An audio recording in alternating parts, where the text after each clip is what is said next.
is Chard de Naytor, as in the Terminator of Chard Ice, that evil, evil drug.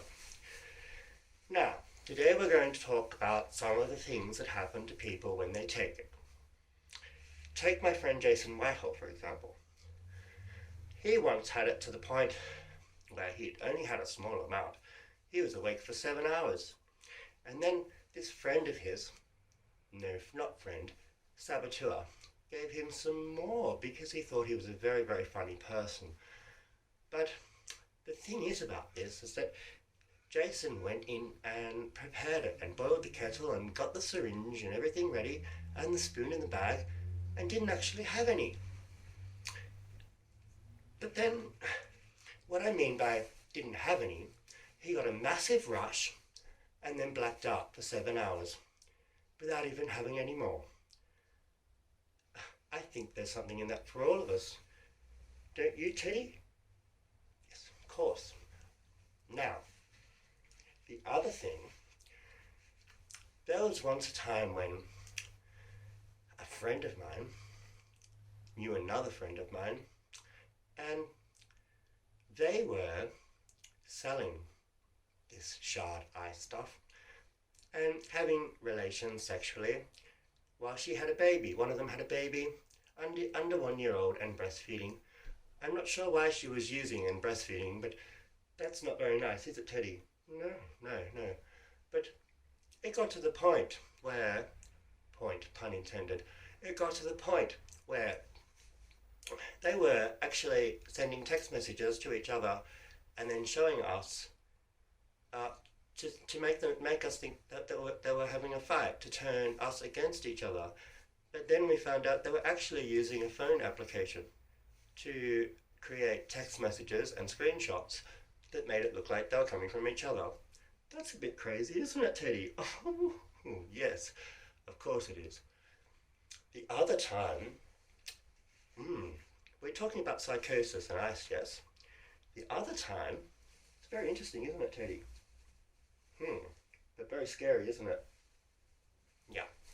The other time, we walked in once and we saw a friend of ours, and they were building a pyramid out of fish tanks and terrariums with plastic plants and little colourful frogs.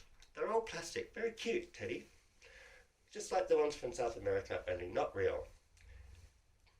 It also had postage stamps with biblical references all over it and photos of us ripped up into tiny pieces, as well as poetry as well, that had been ripped up and stuck onto the pyramid fish tank.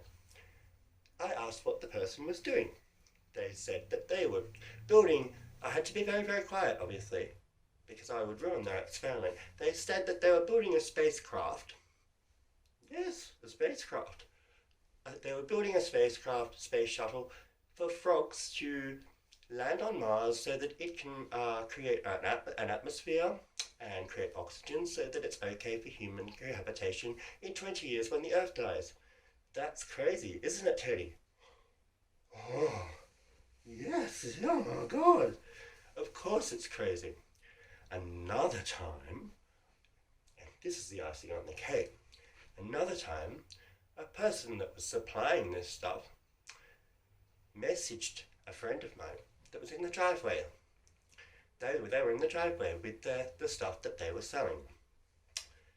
When the person got out into the driveway, they had a dog in the front seat.